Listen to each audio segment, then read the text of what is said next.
If I knew how to say 17 in Spanish, I would. It's episode 17 of the Move the Needle podcast. I'm Matthew Blades. Steve Pats. Do you want to know what it takes to be on the Darwin Wall team? Let me show you. Let's go, let's go, let's go. Come on, come on. Let's go. Come on. There we go. Hurry, Joe. Let's go. Let's get that alarm off, bud. Yes! Okay, guys, trivia time. What type of countertops are these? Chad. Granite. Wrong-o. Brooke. Caesar style. Winner, winner, chicken dinner.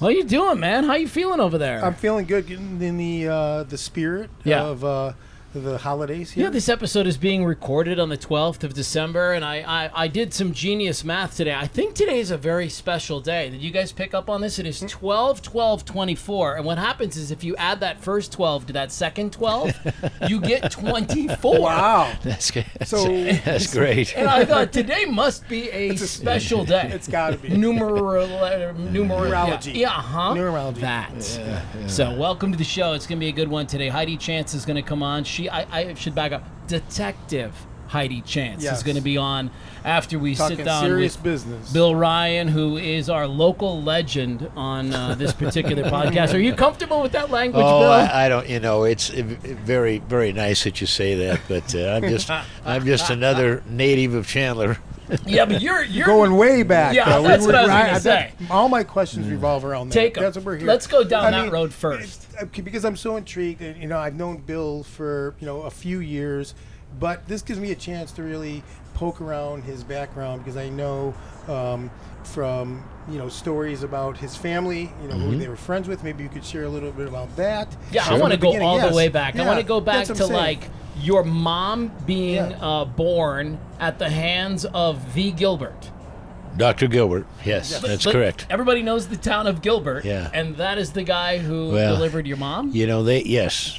And they. That's how far he goes back, friends. My grandmother and grandfather migrated from Kansas. Okay. And what part? during, I'm not sure, Thayer. Okay. I want to say Thayer, Kansas. Probably Jayhawks. But they made their move, during the Grapes of Wrath. He was a farmer, and it came out here and homesteaded 40 acres on the corner of Cooper and Germain, and they farmed that for a while. My mother was born in 26 or 7, and delivered by Dr. Gilbert who the town's named after, and they lived there until about 1931 or so, and then Grandpa lost the property because he couldn't pay $450 in taxes. It was just But back then, during the Depression. What was it called then? To know the taxes. Who was first of all? Who was Property collecting? taxes. The property taxes. But okay, so if that's the Gilbert family, what were they calling that area then before it was Gilbert? It wasn't annexed into Chandler. It was just in the country. It was farm ground, and so anyway, and so my mother was born here, and her mother was one of the first librarians for the Chandler High School. And as shout out to the Dewey Decimal System. Yeah. And then my grandfather, after he lost his farm, he had to go to work as a trim carpenter for San Marcos when they were adding the casitas, not the main hotel, but the casitas at that point, as in the 30s. So you know a lot about the San Marcos. Is there yeah. any truth to the Al Capone stories? Well, I understand he stayed there a few nights. I don't know much more than that. Well, what I heard, if you go off the course, there's a shack called Oh yeah, Al Capone's shack. Yeah, And that's on number 9. Rumor has it that there was a house that had an underground tunnel, and that was the shack that he escaped. So, I'm not sure. Really? About yes, yeah. See, So we had our rehearsal dinner when my wife and I got married in downtown Chicago. We had it at a rehearsal at a place. It was at an Italian restaurant called Gioco, and there was a speakeasy in the back of it that was underneath the L. And the stories were that Al Capone, when you went down to the speakeasy, you didn't come back out because you went down there, and then when the train came by, pop, pop, pop, pop, pop, and the party was over for you. Isn't that crazy? I know there's so many great mob stories out there. I love going down that road. Yeah. Well, there's one right down the street there in San Marcos. Okay. Al Capone. Love to sniff Believe it or out. not. Yeah. Of course, San Marcos was the first grass golf course in the state of Arizona. Did not know that. Yeah. And there was another one out in Litchfield. That's a Goodyear area, and but this is the first grass, and of course they had, irrigation, plentiful, and because of the irrigation systems, and so it was a very, very popular place for celebrities, movie stars, dignitaries, even presidents that came there in the 30s and 40s. Do you remember them reporting on that? I couldn't specifically say who they were, but You can't lie. well, old man Cordy, who owned the hotel, and Dr. Chandler's the one that developed it, but he had an architect draw that up, and that was part of the main downtown area. But in any event, Mr. Cordy was the owner, and he was very, very well connected in the socialite world. And so he brought a lot of dignitaries and movie stars, things to the community. So, but going forward, my grandfather was a trim carpenter there in the casitas for a while, and he worked for Dr. Chandler and Art Price. And I'm hearing these names, and you drive around the hood, and you're like, "Oh my God, Price these Road. are all roads Chandler, Arizona, right? that are named after." Cities, But towns, it was a great time back then, and of course, it was the only place that Chandler could have a lot of their big affairs, such as the Chandler Service Club. Always had their affairs at the San Marcos, their annual events and so forth, and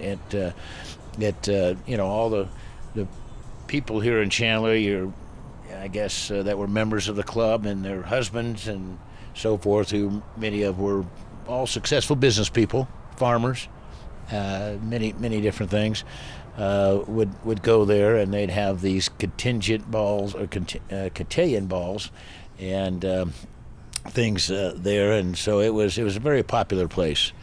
So from farmland to metropolis. Yeah. Yeah, well, that's what I was thinking about as he was talking. Yeah. The farmland here was, I'll tell you, the metropolis didn't hit here until about the late 70s, early 80s. Okay. Such as Ocotillo wasn't even developed until 85, started to be developed in 85. And this was all the Bogle family land area. And so Bogle's joint ventured with a big developer, and they built out Ocotillo. And then several home builders came in the mid to late 80s and started buying up lots and parcels and developing them. And that's when the lifespan of Ocotillo came to play. So was there, in that transformation from farmland to this we'll call it the city, Chandler here, anything that's surprised you? Was there a time when you said, "Whoa, this is, we're kind of Right frickin' now. Yeah, it's going up further for sure." I have to say, if I thought back in the 50s and 60s when I was a very, very young child, that Chandler would turn out to be like this, I would have passed out. Yeah. Because everything was cotton farms, alfalfa, wheat, barley, grains. It was So were you driving huge were you farm. driving your dirt bike around here? Well, everything was dirt roads. Yeah. Alma School was a dirt road. South of Williamsfield Road, which is now Chandler Boulevard, that was all dirt road. Were you guys doing stuff like that? Were you driving dirt bikes? Or you guys Well, shooting? we Were you guys didn't have doing dirt bikes. We couldn't afford that Bikes or back bike then. bikes? Oh, yeah, But I get a little once we had a driver's license, we'd come out here and spin brodies in the dirt roads and nice. in the farmland, and we'd come out here and party on after I'm the sure. football games at night. We had a the bonfires, right? Well, Bogle's had a big cattle operation and hog farm, so we called it Hog Ranch. That's where everybody met, and go out there and party after the Hootin' football hollering, game. hootin' Yeah, hollering. it was Good old days. Cowboy City, and so it was a great place to grow up.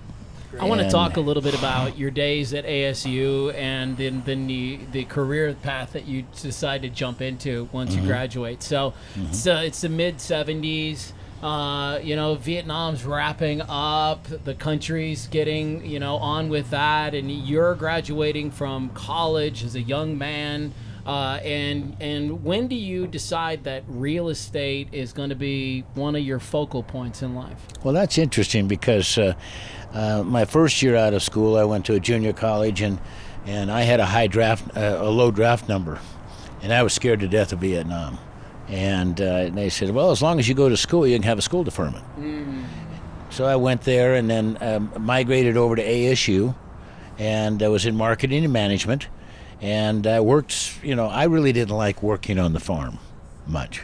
I can imagine I wouldn't like it as much. I was a people person. I was kind of bored driving a tractor or spraying weeds or tromping cotton in cotton trailers or, my dad. Thought there was more. But I'm going to tell you, my dad instilled one great thing in me, and that's a work ethic. And so back then they didn't have labor laws, and I started at 13 years old carrying out groceries and working in a butcher market in downtown Chandler. Awesome. And so, but going forward there, in the early 70s, I graduated in 70, and so went over to ASU, marketing management, and about the second semester I get called into, I'm now a sophomore, get called into Doc Myler's office. He goes, Bill, is there something you don't like about your selected field of education? I said, honestly, I love marketing and management, but these professors have no idea how to manage people, nor do they even know how to market anything. And I said, I just can't put my arms around it. And he said, now that you're down to a 1.9 GPA, he says, I've got to suggest that we pivot your education. And so he said, what about finance and real estate? They had a real estate minor back then. And I said, Doc, I'm backed up against the wall. I said, I'm open for anything. Well, from there forward, and by the time I graduated, I couldn't get enough. And I ended up with about a 3.2 GPA. So, but I loved real estate. It was wonderful. It was a people business. Not an easy business, but I was able to graduate there, and right out of college, I already had my real estate license. I got that before I graduated, and went to work for a gentleman by the name of Dave Altoff here in Chandler. Okay. Dave was a retired colonel in the Marines, bought his dad's business, Altoff Realty, which is a legend of a company in town here, and Dave was my second mentor in life. He taught me the business acumen and the ability to how to work with people and to solve issues and problems. And Dave was a very, very close friend of mine. Who was your first mentor? Your dad? My dad. Yeah. Yeah. So the dad gives you the work ethic, and this next gentleman step in, and he gives you the My business. dad was great. He just knew I didn't like the farm, and there was 4 boys, and the first 3 of us didn't like the farm, and the last one, he said, I better shape up my act, otherwise he's going to leave too. So he didn't, and he stayed on the farm, and he actually did better than all of us. Really? Good for him. To a certain extent. That's the way life goes. When did you segue into, restaurant ownership and getting interested in that side of your life? Later on, probably about 15, 16 years ago, I was asked to join in a partnership in CHOP, and Spike approached me, and I knew Spike a little bit, and so I said, sure. I said, let's look at the numbers. It was an investment opportunity, and I'd always invested heavily in real estate. That was always the number one thing that I enjoyed doing the most. And but I thought, people need a little diversification, and everybody says, 9 out of every 10 restaurants fail. And I thought, well, I might as well get started at doing something in that, and that became absolutely a success. And it was developed on a group of partners who drew traffic to the restaurant. Very well known, people like Angela, Pat Altoff, Tom Mariel, Spike, myself. We always had events there, and we drove a lot of traffic there. So it became a success pretty early. And now we've been open about 12 or 13 years, and still rocking and rolling. Favorite thing on the menu at Chop? Oh, gosh. They've got great steaks. I guess, I'm a filet kind of guy. But their steaks are great. I love their fish dishes. One of our most popular is the sea bass. Oh, The black give me and a sea good bass. Chilean sea bass. Yeah, Chilean sea Tear bass. it up. And it's also our number one seller over here at Sea and Smoke. Is it really? Yeah. Yeah, And I'll so- say this. Been to Chop many times, and the steak for sure. I'm going to Yeah. embarrass him for a second. I'm Is a that New okay? York guy. You can go All right, I'm ahead. going to embarrass him for a second. In 2017, Bill was named one of the real men of Chandler. His fiance just looked over like, oh, really? she's like, Didn't know "Oh." that. Uh-huh. Yeah. So what does that mean, a real man of Chandler? I was one of a few people that were appointed in a magazine as part of the old guard, I guess. I love Jay. There were car dealers, real estate people, bankers, policemen. There were a variety of people. There was, I think, about 10 of us that were in there, and I was fortunate Did you enough have to to be take one of any shots in a Speedo or a swimsuit? Any them. muscle shots? No, I didn't do that. That would have probably really scared the public. That's so good. Your latest adventure has absolutely popped off in Apache Junction. Talk about the gosh. success of this new Yeah, restaurant. we have a new restaurant. We started up last April. Had an opportunity to buy. In the restaurant business, usually you're leasing space. Well, this one we had a chance to buy the land, the building, the liquor license, the entire restaurant, for an extremely great value. And so I put a small group together, and we remodeled it. Opened about a month ago, and it's called the Rusty Buckle, and it's right on 88 and Apache Trail, right in the center of Apache Junction, and it has just been crushing it. What is And, special about it? Well, it's first off, there's not a lot out there.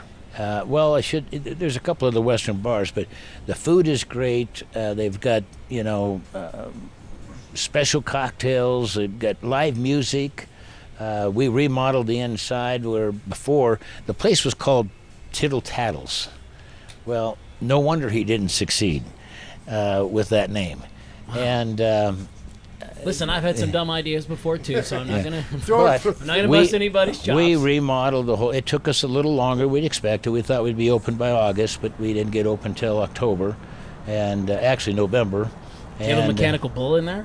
No okay. mechanical All right. bull. That's probably better for It's insurance. just a great place for camaraderie. The food Yeah. is excellent. Yeah. Give you an idea, we had a special last night, prime rib special. Okay. That and we're not typically serving that kind of food. It's mostly, burgers and fish and Chicken sandwiches. yeah, that bar kind of bar thing. food or whatever you want to call it. Any event, we sold 79 dishes last night of the Prime rib. prime rib, Fantastic. and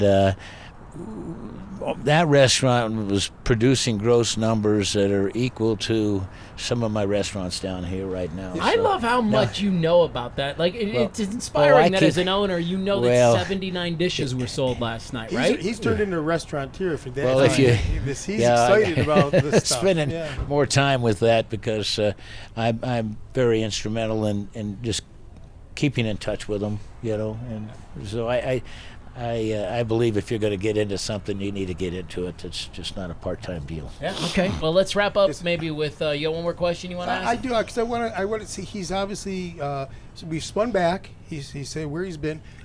Let's have a crystal ball moment. Where's Chandler going? Close your eyes and say where in the next 20 years. Where do you see it going? Flying cars? Where? Well, I hope so. Chandler has. I think I really have to commend the governmental agencies, the city, the staff, they've really done a great job at planning this community.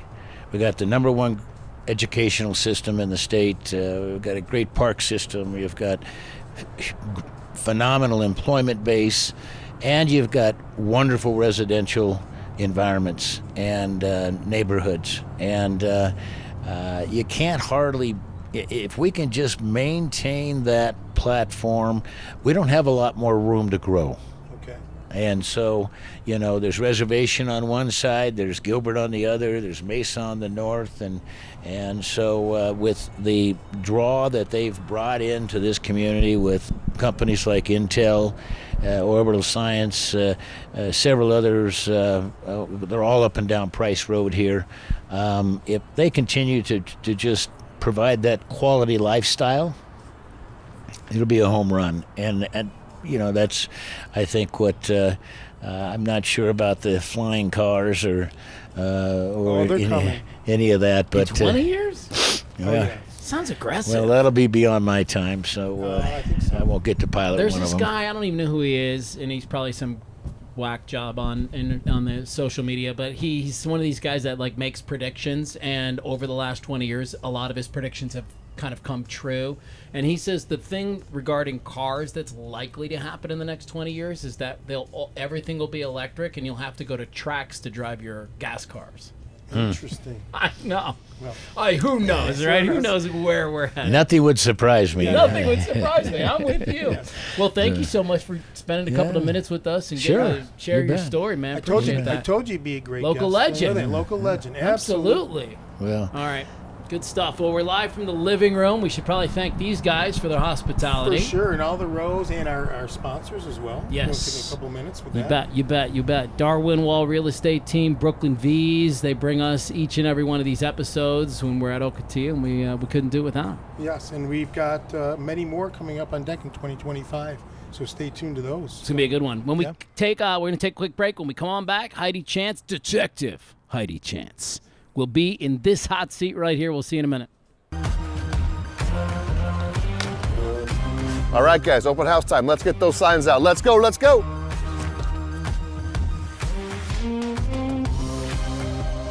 All right, guys, good job today. Let's f***ing go. Welcome back to our Move the Needle podcast, episode 17, live from the living room, Steve. Mm-hmm. I learned so much from Bill Ryan just a second ago. I feel like I just got a history lesson. It's like Bill Chandler Ryan. I mean, really, that's. I mean, what don't we heard you? about. I'm looking at Max and some of the people that work with our team. I feel like we just learned the history of Phoenix. We pretty much did. It was good.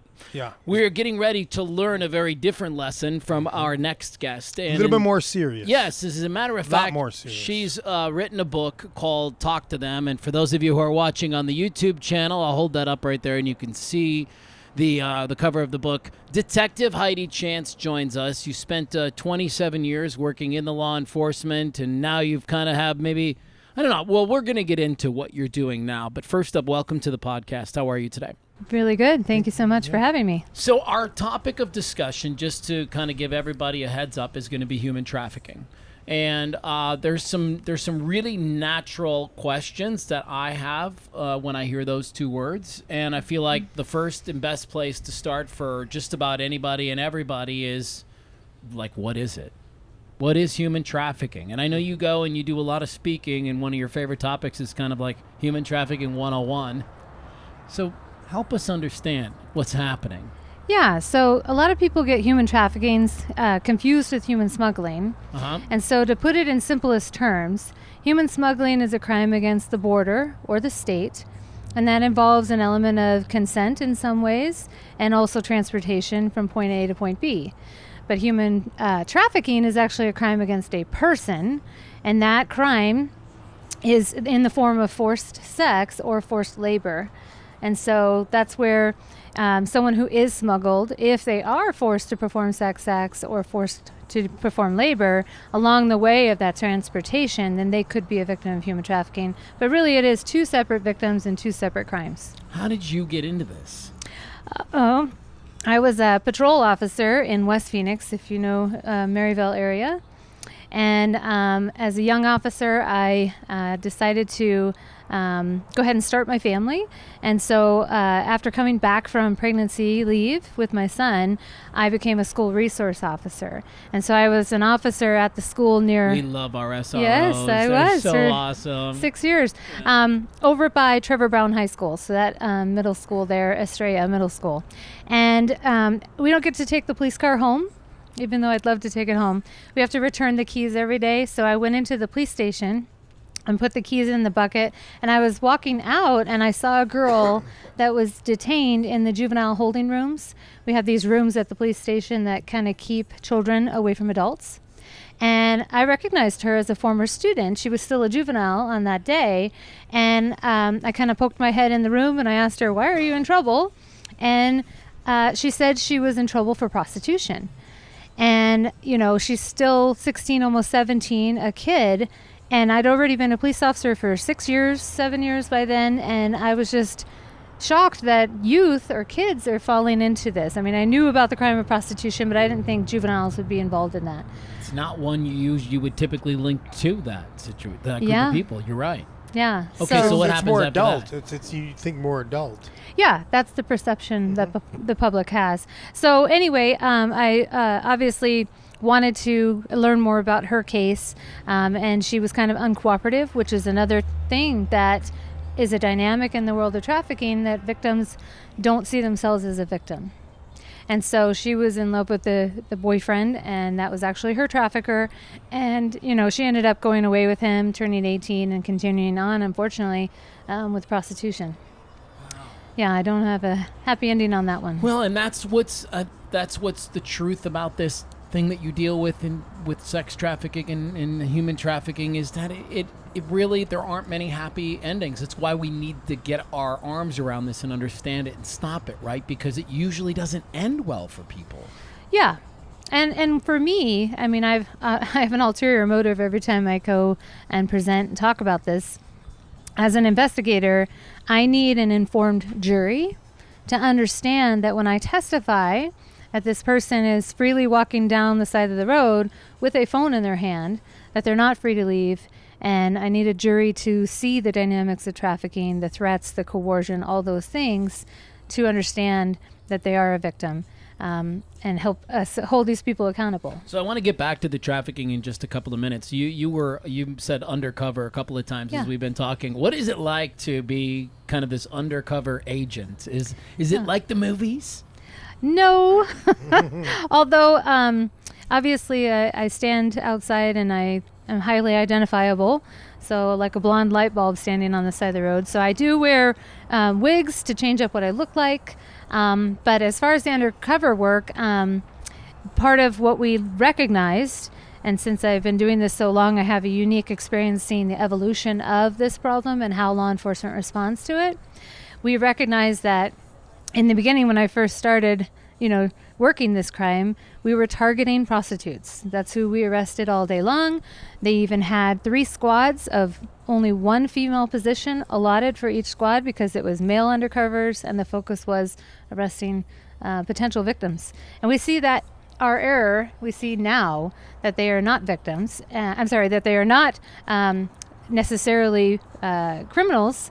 And so we're trying to do more to kind of save them, rescue them, get them out to life. Ask the question we were never asking them before. So can you explain to the audience what is the difference between a criminal and a victim? Because you kind of confused me there. Okay. I was like, oh, no, it makes sense to me because I think they're brought here and they're having to do these things. Like they're not the criminal. Like they have somebody forcing them into that criminality. Is that?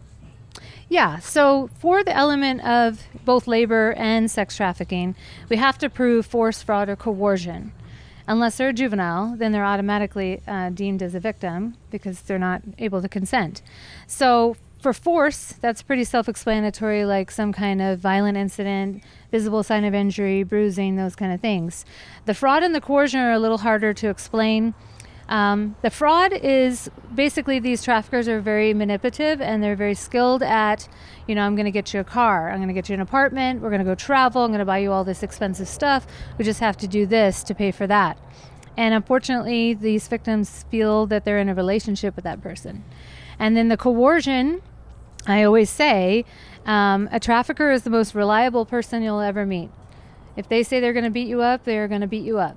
And they need victims to believe that what I say is going to happen, otherwise these victims wouldn't stay. So those threats are very real to these victims, and that's why they stay. So is it mostly, I mean, Undercover, is it mostly male involved in the trafficking, or is it, Ooh, I got is it some male numbers. and female? Okay, I do have some numbers that I thought would be interesting to talk about. I, you know, again, like from the outside, I wouldn't know that, because you'd think like Undercover, like women could probably do some easier job recruiting, and you kind of see that when you watch the shows. But is that true? Or let's yeah, say that also happens. Mm-hmm. The highlights that I pulled up, and I don't think that's what the website called them, highlights, and I was like, well, that seems not right. But anyways, here it is. A total of 1,912 persons were referred to the U.S. Attorney's Office for human trafficking offenses in 2022. So that may be some of the most recent info. But what I found really interesting is that it's nearly doubled in the last 10 years. Human trafficking has nearly doubled. The one statistic that got my attention was that of the 1,070 defendants charged with any of the 3 types of human trafficking offenses in the U.S. District Court in 2022, 91% of them were male, mostly white, 95% of them were U.S. citizens, and 71% of them had no prior convictions, which means how do you find them? They're not doing anything to get your attention. So that jumped off the page at me. Maybe you can give me some context, or give us some context regarding it. Yeah, so in the 16 years I've been investigating this crime, I've never arrested a female for buying sex. And so our perpetrators in this crime are going to be traffickers, who are the supply, and they're generating the supply by getting the victims, and then the demand, which is the sex buyers. And that is going to be predominantly male individuals that are purchasing other human beings for sex. And unfortunately, the demand for youth and children is coming from those sex buyers wanting younger kids. And so that is where traffickers are looking for younger victims to exploit. Yeah. Oh, it's such a tough world that you swim in every day, isn't it? Mm-hmm. What are your modes to process? Well, I mean, I am super busy. Because, again, my ulterior motive to have an informed jury, to hold these guys accountable, is very important to me. Because I have seen, when I first started investigating this crime, these suspects getting plea offers for 8 or 9 years. They're doing the same activity that they were doing then, today. And now we have prosecutors that are informed, detectives doing a better job, public jurors that are informed, and we're seeing sentences for 100+ years. In fact, I have a case that is kind of a record for the United States, where we had one trafficker. It was familial trafficking, which means the trafficker was trafficking his 13-year-old niece and 17-year-old stepdaughter. But that case went to trial, and he was found guilty on 101 out of 105 counts, and he was sentenced to 493.5 years. So I say that's a win, and that's what keeps me motivated. Because likewise, right, like what you said a few minutes ago also rings true for these guys. Like you do have to get to a point where if you get busted for this, you will never see the light of day again. And then people have to know that, because I would assume you take less risks when you know what's really up for grabs. Yeah, 400 years is pretty serious business. Well, it needs to be. That like really, that sends a message. Here's a question that I would love to talk about. I know you've got a foundation, and we should spend some time talking about that. But one of the sub articles in this thing that I read today talked about the media and misinformation, and it kind of went into how social media can inform us about a lot of great things, but can also kind of misinform us about a few things. And because you want to have an educated jury, I want to know what the media is getting right in this space, and then maybe where the media has failed a little bit in this space. Yeah, and when I say media, I'm specifically referring to some social media that I've seen. Great. Where there's individuals who are almost in a joking fashion will kind of make fun of individuals who think they're going to be targeted for trafficking if there's a shopping cart left by the door of their car or a sticker put on their window. And I haven't had any cases involving that be the start of a trafficking situation. You might be being set up for a robbery of some kind or a carjacking, but that is not what trafficking is. But unfortunately, because it is such a buzzword, a lot of people are calling everything human trafficking these days. And it is very confusing, and that's not helpful when I'm trying to define it so clearly. That's not helpful with the media doing that. So, well, how do we overcome this? Is it just more people like you getting out there and helping us understand what it is? Because you must feel like you're talking to idiots every day of your life. You're like, why don't you get this? Why don't you understand this?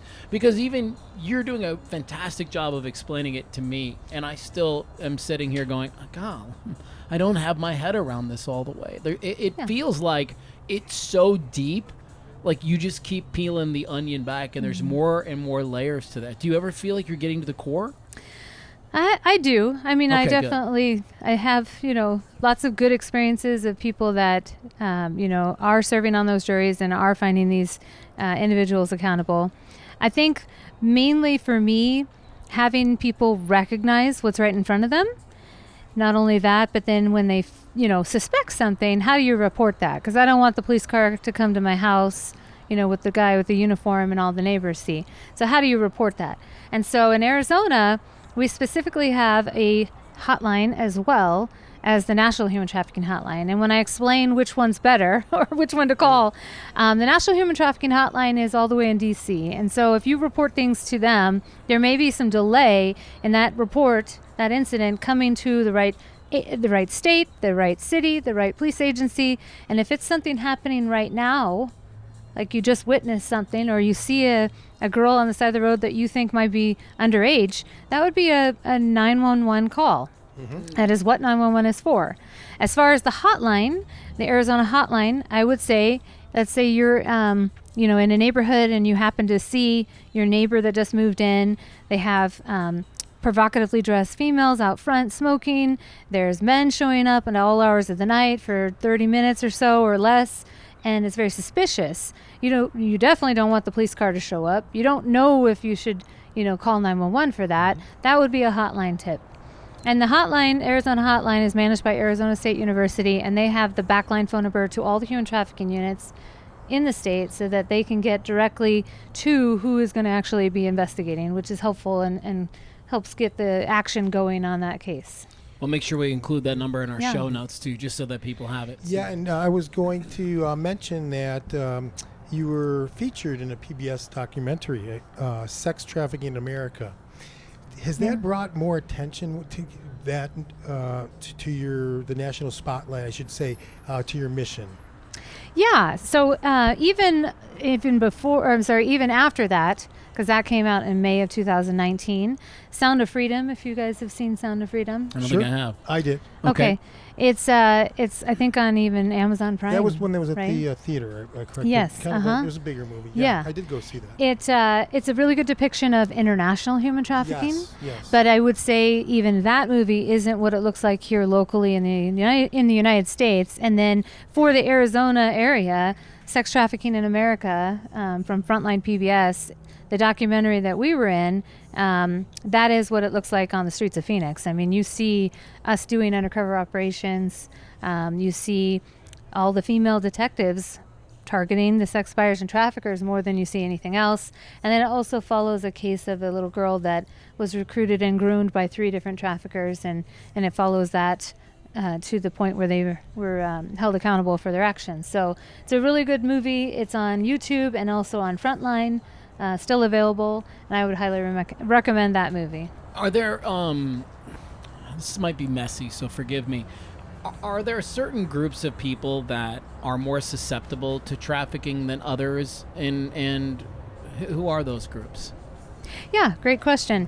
In other forms, I've heard that question be, what does a sex trafficking victim look like? Because people do want that. And in that case that I alluded to with the 7 victims and the 500-year sentence, I bring that case up because in that one case, it kind of shows an example of different types of victims. And it's truly a matter of their vulnerability. when it comes down to it. In that case, there's a woman who was in her 40s. She was a Department of Corrections officer working at the prison, lost her job, became a dancer at one of the strip clubs, and met the brothel owner, and she entered the life of prostitution in her 40s. Her vulnerability, she lost her job. In that same case, there was a girl who was up at NAU. Her mom's a nurse. No history of any sexual abuse or child neglect or anything. She meets a guy on Craigslist. He says he wants to take modeling pictures of her.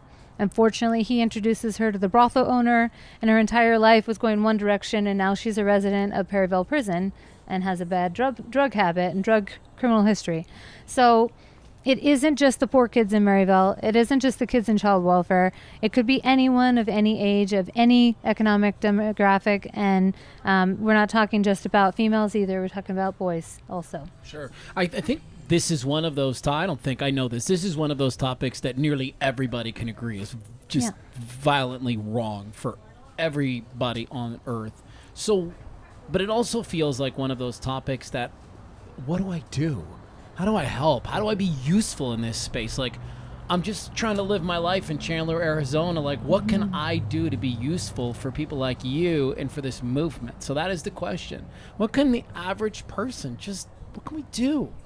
Yeah, the average person can be a good witness and report and recognize the indicators. And I haven't even gone over those yet, but I have a list of an exhaustive list on my website. But I created this, indicators list because I wanted people to know what things to look for. So let's, for example, you guys are watching Yellowstone. Yes. So I love sad Yellowstone. it's leaving. I Yes. know.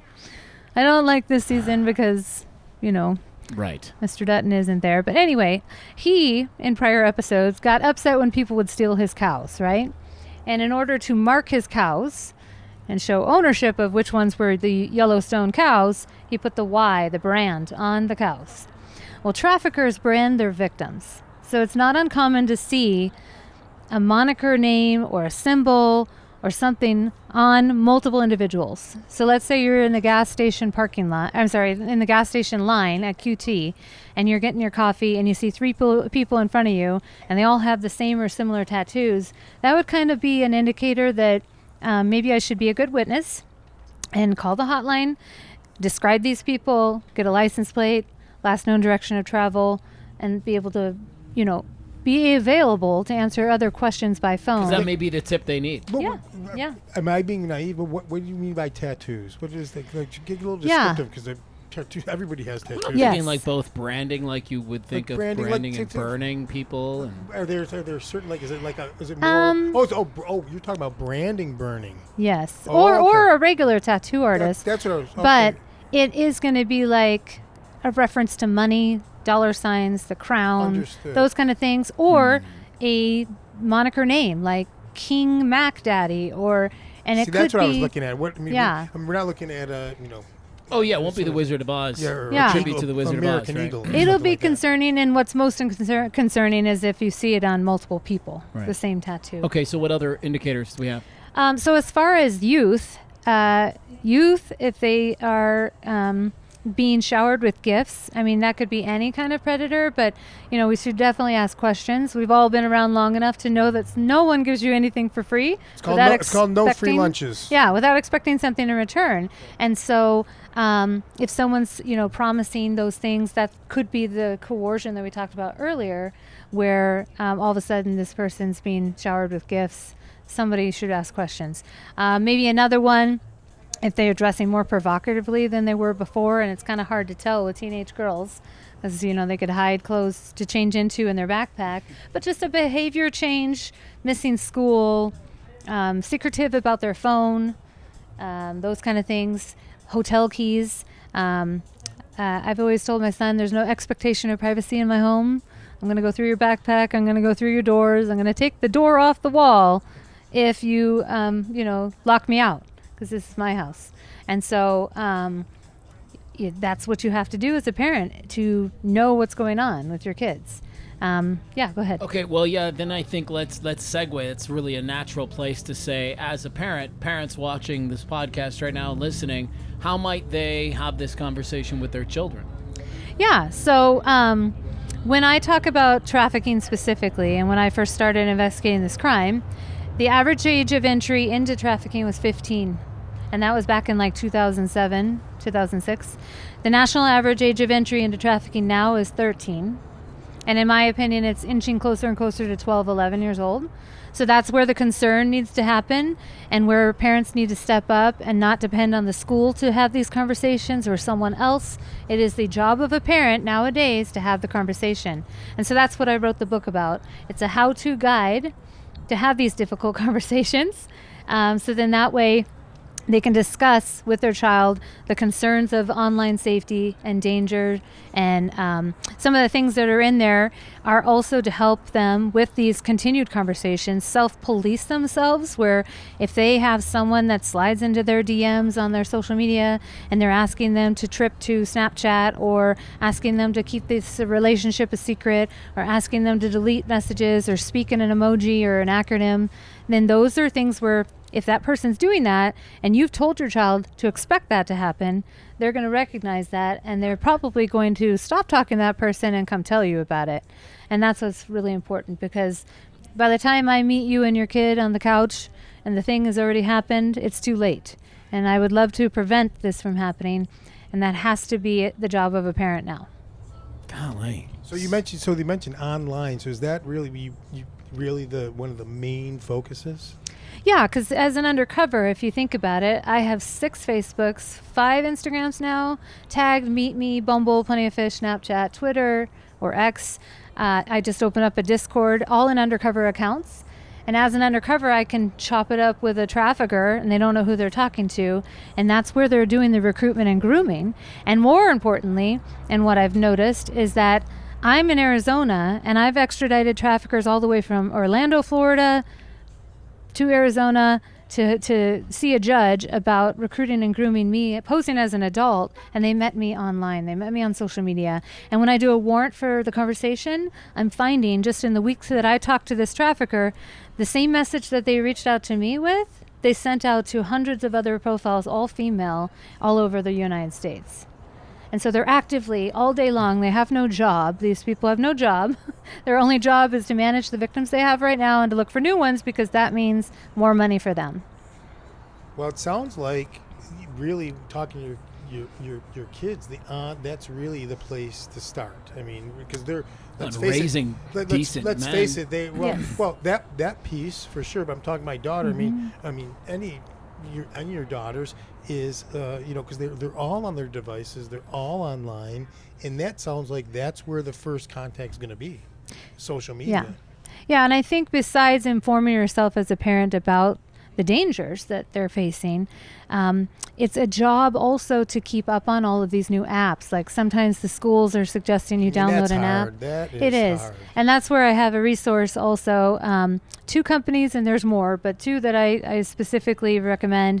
Bark Technologies, if you've ever heard of Bark. I know Bark. And then Gabb, G-A-B-B, Gabb Wireless. Not only do they have devices that have like extreme parental controls, but also devices that have no internet at all. So then you don't even have this problem of strangers talking to your kids. But also they have blog articles, and they do the work for you if you just know where to find this resource, where they talk about the new Friendly app or the new, whatever app is being suggested by the school, and they investigate it. They see how easy it is for a predator to use that app, and they don't recommend, or they do recommend it, and then you will know as a parent. Get on it. I'm going to guess you know Katie McPherson. Not personally. But in a circle, yeah, Yes. she does some work with Bark. Do you want to talk about the foundation a little bit? I mean, if you'd like to get into that a little bit, sure. A chance for awareness. Sure. So when I left Phoenix Police Department and I went to another agency, I decided, because I'm still passionate about this, obviously, to open up my own business, where I have the intent to complete 2 missions. One is this community awareness, where I have the informed jury and we have the prevention education and all those things, but also a second mission for law enforcement training. I have this specific niche of being a female undercover, and you have a lot of female officers out there that get thrown into the situation like I did. I literally got thrown into 51st and McDowell. 45 seconds later, I'm engaging with a buyer, and I got 20 minutes of a briefing on how to do this. And that's so dangerous. And this was back, in 2006. So nowadays, it's very dangerous. And so I feel called to train female undercovers. And so I have my own female undercover class. And with your experience, why not? I mean, that's a jump start. Yeah. And then in addition to that, I also train law enforcement in how to investigate these. I'm a forensic interviewer, so how to conduct the interview, because you have to, this is a kid that's very smart and worldly wise. They've been on the run. They've been surviving. They're not exactly happy about sitting across the table from you. They're not disclosing. A lot of these kids are different than a typical child sexual assault victim. And so you have to know how to interview them. And then obviously putting these cases together. The one other point that I want to make as far as what I've also noticed with this crime is I've had 4 traffickers that I put in prison. They got out and they went right back to it and trafficking other kids.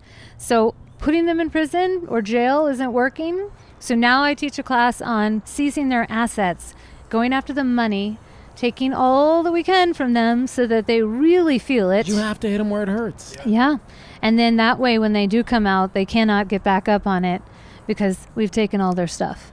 Man. That's the best. Is there a lot of money to be made in this? Like, why do they, what's the motivation?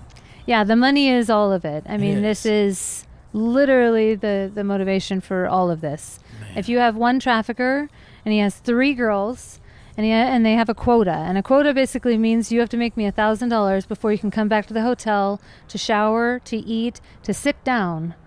Potentially, 24/7, 3 girls and more that they're working on, they could make a lot of money. And that's where seizing their assets and taking bank accounts and Gucci purses and Rolex watches and all the things that were all purchased through criminal proceeds is where it's at as far as how law enforcement responds to this now. Okay. Yeah. Good? I'm good, but I would like us to end, if you have more questions, on in something that was inspirational. Because it can't all be awful. Well, maybe it can be. I don't know.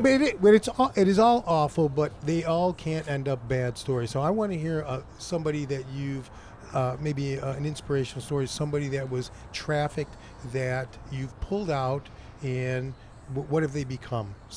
Yeah, absolutely. Yeah. So one case in particular was actually my partner's case, and I just went with her to the female jail to interview this woman.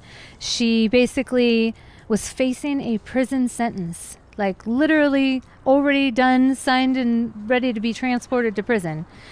And she called for the detectives to come, and when we sat down with her, she basically explained why she was not cooperative, because her child was being withheld from her. And she got word that her kid was safe, and so then she wanted to tell us what happened. My partner was able to approach the judge, rip up that agreement, and basically she got released with the promise to complete a program. She completed the program. She's now an author. She also travels around speaking, and she's a survivor. Mm-hmm. And so that is the best and that we could have. Yeah. Mm-hmm. I want to know, just on a personal level, you swim in such a tough water. How do you unplug? Like, just as the human being, you, the mom, the wife, the sister, the daughter. Super hard. How do you frickin' relax after some of these days? What are your... Yeah, I play the organ, but I don't play it well. Okay. But I do have an organ in my living room.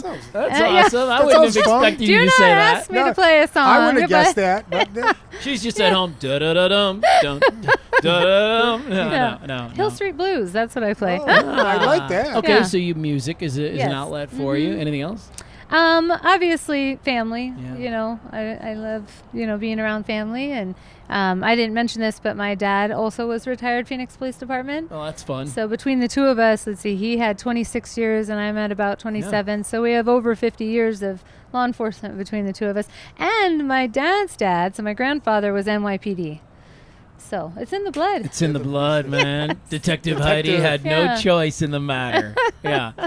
Awesome. Well, thank you for coming in and helping us understand this. The book is called Talk to Them. I really recommend that everybody pick it up. And we have a lot of law enforcement folks that actually listen to our show because we've had the 100 Club on in the past. We've had the Chandler Police on, the Chandler Fire. I would encourage every one of these organizations to reach out to Heidi, to bring her in for some training so that you can be really up on what's happening, because I think you're right. An informed jury is one of the best ways where we can start to really squash this thing down a little bit. Yes, absolutely. Yes. Okay. Well, it was an education for me. Thank you so much. You are I so knew I was welcome. going to learn a lot. I said when I walked up, I was one that felt like, maybe just from the movies. And so now I've got a much deeper insight. So I really appreciate it. Well, now I feel a little armed with like a what I can do strategy. Yeah. I've got a couple things that I'm looking for. You know, I'm going to go to the website, which is achanceforawareness.com. I'll check out some of these other indicators. And people could always throw their money behind these causes, and I have done that in the past with human trafficking, because there's obviously expenses. Your magazine used to do proceeds. Proceeds through our advertising nationally went from human trafficking, so that people, there's other organizations there that definitely need some funds. So January 25th is the Stop Traffic Walk, and then those proceeds are going to shelters for survivors that are escaping the life, like the Dream Center.